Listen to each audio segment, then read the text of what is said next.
इस बार देखिए, इस बार 2024 का इलास्टिसिटी से 2 क्वेश्चन आया। सॉलिड स्टेट जो इलास्टिसिटी है उसके 2 क्वेश्चन आया हुआ है।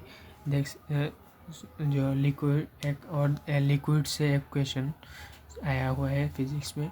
तो देखते हैं कैसा क्वेश्चन आया हुआ है। देखते ये सब को जो ये वाला सॉलिड और लिक्विड का पोर्शन है, इलास्टिसिटी पोर्शन, और ये लिक्विड वाला, ये आसान है पर एग्ज़ाम में शॉर्ट फार्मूला बेस्ड क्वेश्चन आता है और कम टाइम में हो जाता है। देखते ये कैसे कम टाइम में हो जाता है और जो आंसर निकलता है वो आसानी से निकल जाता है। सिर्फ फार्मूला को पुट करो, आंसर निकालो, यही है। इसलिए ये स्कोरिंग टॉपिक है, ये नहीं छोड़ना चाहिए। इस बार इलास्टिसिटी छोटा चैप्टर है पर 2 क्वेश्चन दे दिया 8 मार्क फिजिक्स में, ये बहुत बड़ी बात है। देखिए, वरना एक क्वेश्चन आता है 2024 में 2 क्वेश्चन दे दिया। A metallic bar of Young modulus, बोल रहा है यंग मॉडुलस क्या है। हम लोग क्वेश्चन में जो दिया हुआ है वो पहले लिख लेते। ऐसे करने से क्या होता है, क्योंकि जो क्वेश्चन दिया हुआ है वो हम लोग और सामने लिखा हुआ रहता है, वरना बार बार क्वेश्चन पढ़ना पड़ता है, बार बार ऐसे टाइम चला जाता है नीट में। तो क्या करेंगे, यंग मॉडुलस जो है वो यंग मॉडुलस दिया हुआ है, कितना दिया हुआ है तुम्हारा, यंग मॉडुलस दिया हुआ है 0.5 इंटू 10⁻11 न्यूटन पर मीटर स्क्वायर। और coefficient of linear thermal expansion दिया हुआ है। तो लीनियर थर्मल एक्सपेंशन अल्फा होता है, coefficient of linear thermal expansion alpha होता है। तो 10⁻⁻5 पर डिग्री सेल्सियस दिया हुआ है, पर डिग्री सेल्सियस। और दूसरा देखिए, ये लेंथ ऑफ 1 मीटर, लेंथ कितना दिया हुआ है, लेंथ दे रहा है 1 मीटर, लेंथ 1 मीटर दिया हुआ है। और एरिया ऑफ क्रॉस सेक्शन दिया हुआ है, एरिया कितना दिया हुआ है 10⁻³ मीटर स्क्वायर। तो और बोल रहा है is heated from 0 degree Celsius to 100 degree Celsius without expansion और बेंडिंग। एक्सपांशन भी नहीं हो रहा है और बेंडिंग भी नहीं हो रहा है, सिर्फ हीट करने के बाद इतना डिग्री हीट किया और कुछ भी नहीं हो रहा है, एक्सपांशन और बेंडिंग भी नहीं हो रहा है। कितना हीट किया बोला है, टेम्परेचर कितना से, डेल्टा टी कितना से, टेम्परेचर कितना से चेंज किया, जो 0 degree Celsius to 100 degree Celsius दिया हुआ है। बोल रहा है कि द कंप्रेसिव फोर्स डेवलप, कितना कंप्रेसिव फोर्स डेवलप होगा उसमें बोल रहा है, कितना कंप्रेसिव फोर्स। तो ये फार्मूला एक फार्मूला है जो हम लोग जानते हैं, जो थर्मल तुम्हारा थर्मल क्या है, थर्मल स्ट्रेन का फार्मूला एक है तुम्हारा अल्फ़ा डेल्टा टी। ये अल्फ़ा तो linear coefficient of linear thermal expansion है और डेल्टा टी टेम्परेचर है, डेल्टा टी और डेल्टा टीटा भी लिख सकते हो, डेल्टा टी टेम्परेचर है। तो और तुम्हारा थर्मल स्ट्रेस का फार्मूला क्या होता है, थर्मल स्ट्रेस का फार्मूला होता है alpha delta theta into thermal stress का फार्मूला होता है, थर्मल स्ट्रेस का formula alpha delta theta into Y Young modulus. और तुम्हारे थर्मल टेंशन का फार्मूला क्या होता है, alpha delta T into Y into A. यह वाई क्या है, एरिया ऑफ क्रॉस सेक्शन, और डेल्टा टी टेम्परेचर, ये Y Young modulus, alpha linear expansion, coefficient of linear expansion. तो हम लोग को क्या बोल रहा है, कंप्रेसिव फोर्स कितना है। तो हम लोग जानते हैं स्ट्रेस का फार्मूला क्या होता है, stress is equal to force per unit area होता है ना, stress equal to force per unit area होता है। तो हम लोगों को सब कुछ दिया हुआ है। देखते हैं थर्मल, जो इधर थर्मल स्ट्रेस, ये थर्मल ही स्ट्रेस है, स्ट्रेस थर्मल हीट, जो alpha delta T into Y. तो वाई यंग मॉडुलस दिया हुआ है, हम लोग बोल रहे हैं फोर्स निकलने के लिए। तो फोर्स कितना होगा, force is equal to alpha कितना दिया हुआ है, अल्फ़ा दिया हुआ है 10⁻⁵ इंटू डेल्टा टी कितना दिया हुआ है, तो डेल्टा टी 0 डिग्री से 100 डिग्री सेल्सियस। हम लोग केल्विन में भी लेंगे, जो चेंज होता है वो केल्विन में किसी भी टेम्परेचर में हो, वो जो तुम्हारा डिग्री सेल्सियस में जितना चेंज होगा उतना केल्विन में लेने के बाद भी उतना चेंज होगा। तो इधर डेल्टा टी कितना होगा, 100 - 0 डिग्री। तो 100 माइनस 0 कितना होगा, 100 माइनस 0 लिख लेते हैं डिग्री सेल्सियस। और टेम्परेचर आ गया। और वाई यंग मॉडुलस कितना दिया हुआ है, 0.5 into 10 to power 11, 0.5 into 10 to the power 11।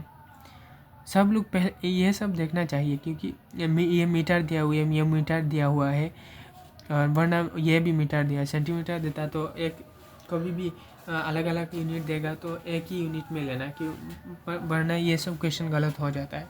क्योंकि ऑप्शन भी ऐसे दिया हुआ है, देखिए ये 5 इंटू 10⁻³ दिया हुआ है, और इधर 50 इंटू 10⁻³।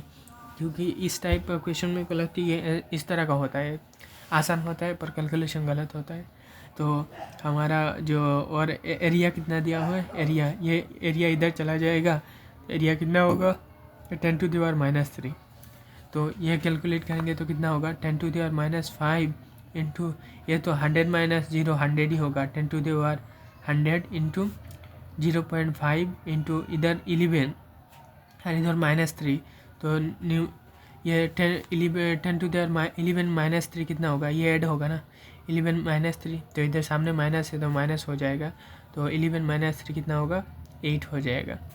तो इधर 8, इधर 100 है तो 100, और इधर 100 10⁻² हो जाएगा, ये 10⁻² हो जाएगा ना, ये तो 100 स्क्वायर होगा तो 100 होगा, तो 2 और 8 कितना होगा 10, 10 माइनस 5 कितना होगा 10⁻5 हो जाएगा, इंटू 0.5, तो कितना गया, देखिए ये इंटू और 2 0 इधर चला जाएगा, तो तुम्हारा 50 इंटू 10⁻³ आ जाएगा, तो न्यूटन हो गया। फोर्स कितना है 50 इंटू 10⁻³ 0.5 इंटू 10⁻³ तो 50 इंटू 10⁻³ आ गया क्वेश्चन। तो यही था क्वेश्चन। और दूसरा वाला क्वेश्चन क्या था, ये देखिए, देख सकते हो दूसरा वाला क्वेश्चन, ये एक बार स्क्रीनशॉट ले लेना, प्रॉब्लम है तो ये आसान है, पर आप लोग फार्मूला याद होना चाहिए, फार्मूला है तो डायरेक्ट हो जाएगा, सिर्फ ये फार्मूला बेटा और आंसर हो गया। और दूसरा वाला देखिए कैसा क्वेश्चन आया हुआ है, दूसरा वाला क्वेश्चन देख सकते हो, ये द maximum elongation of steel wire of 1 metre length if elastic limit of steel and its Young modulus. बोल रहे हैं maximum elongation of the steel of an wire of length if elastic limit of steel and its Young modulus कितना। और ये दिया हुआ है तुम्हारा मैक्सिमम इलोंगेशन निकालना है, डेल्टा एल निकालना है, बोल रहा है delta L, maximum elongation delta L ही होगा। इलोंगेशन 1 मीटर लेंथ है, एल कितना है 1 मीटर, और elastic limit of steel and its Young modulus. Elastic limit of stress बोल रहा है, इलास्टिक लिमिट ऑफ स्टील उसको बोलते हैं स्ट्रेस। इलास्टिक लिमिट कितना स्ट्रेस दिया हुआ है, इलास्टिक लिमिट एक्सटेंशन कंप्रेशन है, रहे स्ट्रेस है। इलास्टिक लिमिट स्ट्रेस कितना होता है फोर्स बाय एरिया, तो कितना दिया हुआ है elastic limit 8 into 10 to the power 8, 8 into 10 to the power 8 into 10 to the power 8। और दूसरा और यंग मॉडुलस दिया हुआ, यंग मॉडुलस कितना दिया हुआ है 2 इंटू 10 टू द पावर 11 दिया हुआ है। तो हम लोग को क्या निकालना है डेल्टा एल, हम लोग जानते हैं फॉर्मूला एक है ना, delta L by L is equal to F by A into Young modulus, F by A into Young modulus. तो हम लोग को डेल्टा एल निकालना है, और एल दिया हुआ है, तो एल कितना 1 मीटर दिया हुआ है, 1 मीटर, तो 1 ऊपर में जाएगा तो 1 ही होगा।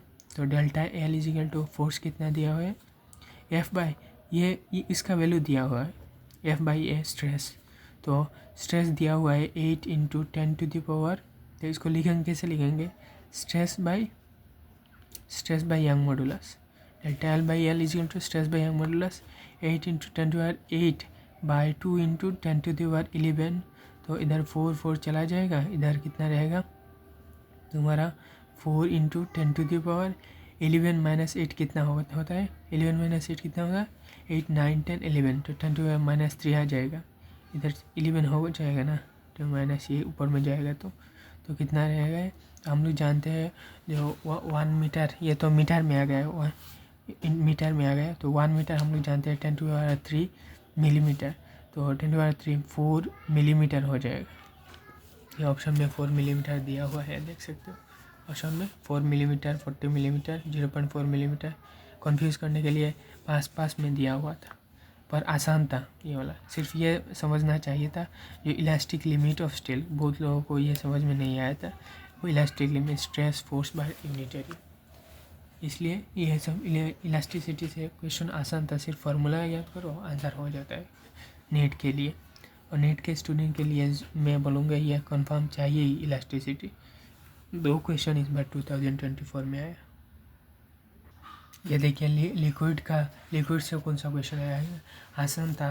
ये 3 क्वेश्चन है तो 3 4 जा 12 मार्क्स, आसान था इसमें क्योंकि 2024 के लिए।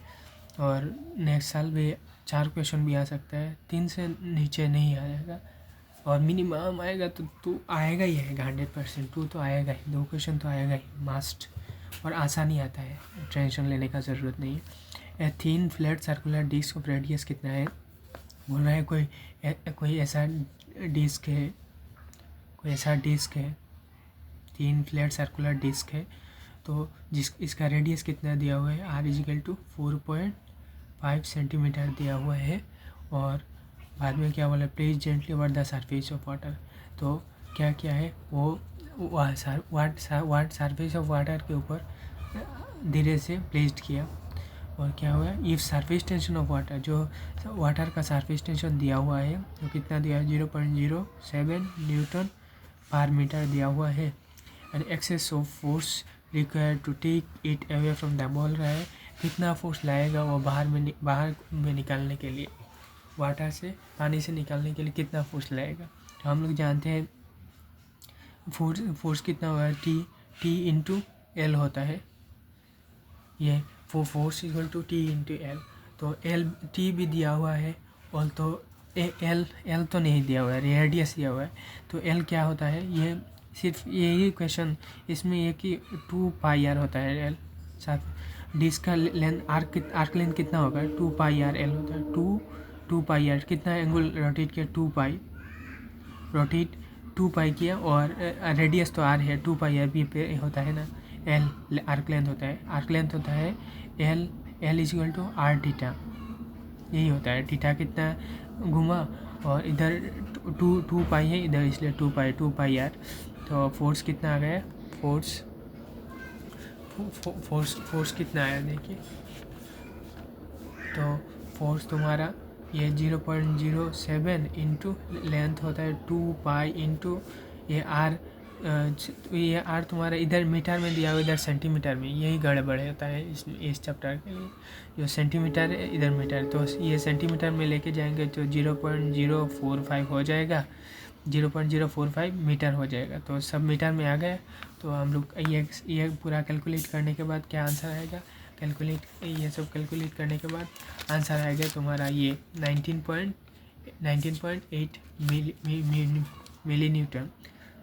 तो ऐसे आता है 0.019 न्यूटन आता है। तो ये कन्वर्ट करने के बाद तुम्हारा मिली न्यूटन 19.8 मिली न्यूटन आ जाएगा। तो यही आंसर क्वेश्चन था, डायरेक्ट फार्मूला याद है तो आंसर हो गया। तो थैंक यू। और दूसरा और बाकी सॉल्यूशन फिजिक्स केमिस्ट्री के लिए और भी पूरा मेरा चैनल पर है, आप लोग देख सकते हो पूरा। और इस तरह क्वेश्चन के लिए आपको कोई डाउट है तो पूछ सकते हो। Thank you.